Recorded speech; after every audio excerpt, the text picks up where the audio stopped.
ہزاروں سال کی عبادتوں کا پردہ چاک کر دیا۔ اس کی حقیقت ظاہر ہو گئی۔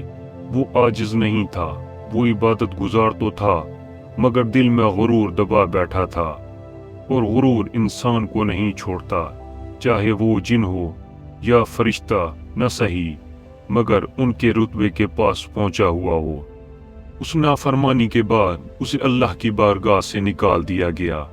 وہ جو کبھی مقربوں میں سے تھا اب مردود و ملعون ٹھہرا۔ اسے کہا گیا کہ یہاں سے نکل جا، تو قابل نہیں رہا، اور تیرے اندر تکبر کی آگ نے تجھے اندھا کر دیا ہے۔ یہ وہ لمحہ تھا جب اس کی تمام عبادتیں، ساری ریاضتیں اور سارے سجدے، ساری دعائیں راکھ ہو گئیں۔ ایک نافرمانی، ایک لمحہ، ایک تکبر، ایک میں، اور وہ سب کچھ ختم ہو گیا۔ اسے جنت سے نکال دیا گیا، اسے رحمت سے دور کر دیا گیا، اسے اس مقام سے گرایا گیا جس پر پہنچنے کے لیے اس نے ہزاروں سال کی عبادت کی تھی۔ لیکن ابلیس یہاں بھی رکا نہیں۔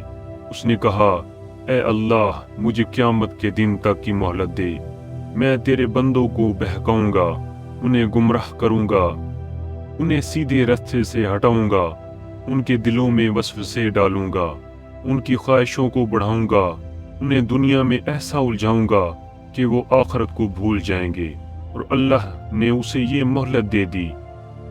اس مہلت کا مقصد سزا نہیں تھا، بلکہ انسان کا امتحان تھا کہ کون اللہ کا سچا بندہ بنتا ہے اور کون شیطان کے بہکاوے میں آتا ہے۔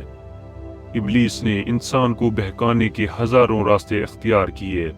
وہ انسان کے دل کی دھڑکنوں کے بیچ گمراہ کن سرگوشی بن جاتا ہے، وہ نفس کو بھڑکانے والی خواہش بن جاتا ہے، وہ راستے بدل دینے والی آزمائش بن جاتا ہے، وہ درد بن جاتا ہے جو انسان کو غلطی کی طرف دھکیلتا ہے، وہ عیش و آرام بن جاتا ہے جو انسان کو اندھا کر دیتا ہے، وہ انا بن جاتا ہے جو انسان کو تباہ کرتی ہے، وہ انسان کے دلوں میں نفرت ڈال دیتا ہے، گھروں میں اختلافات پیدا کر دیتا ہے، قوموں میں جنگیں چھیڑتا ہے، انسان کو انسان کا دشمن بنا دیتا ہے، وہ لذتوں کو آنکھوں میں چمکا دیتا ہے، وہ دنیا کو خوبصورت بنا دیتا ہے، وہ گناہ کو آسان بنا دیتا ہے اور نیکی کو مشکل بنا دیتا ہے۔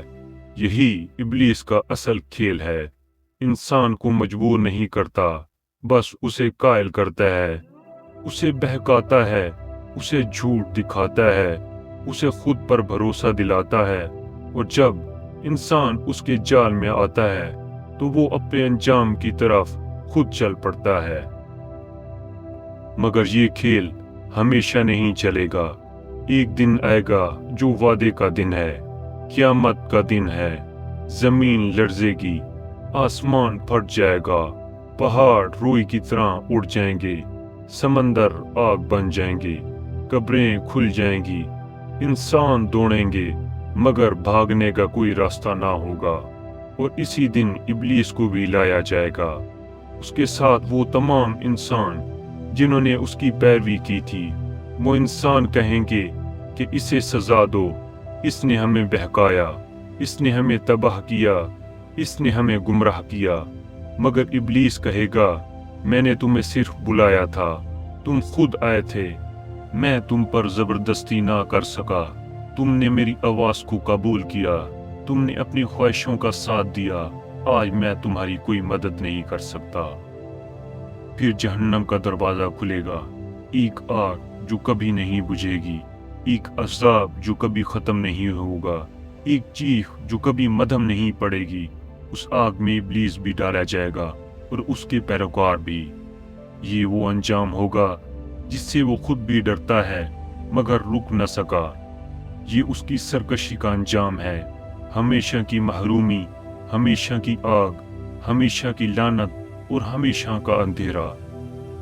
یہ پوری کہانی آدم کی تخلیق سے شروع ہوئی، تکبر کی ایک چنگاری سے بھڑکی، نافرمانی کی ایک لمحے سے ٹوٹی، مہلت کے ایک وعدے میں تبدیل ہوئی، انسان کی آزمائش بن گئی، اور قیامت کے دن اپنے آخری انجام تک پہنچے گی۔ یہ ہمیں یہ سکھاتی ہے کہ عبادت کتنی ہی زیادہ ہو، اگر دل میں تکبر ہو تو سب کچھ ختم کر دیتی ہے۔ یہ بھی کہ انسان کی آزمائش جاری ہے اور شیطان صرف راستہ دکھاتا ہے، چلنا انسان کو خود ہوتا ہے، اور یہ کہ آخری فیصلہ صرف اللہ کے ہاتھ میں ہے، جس کے آگے نہ ابلیس کا مکر چلتا ہے، نہ انسان کی چال، نہ دنیا کی چمک۔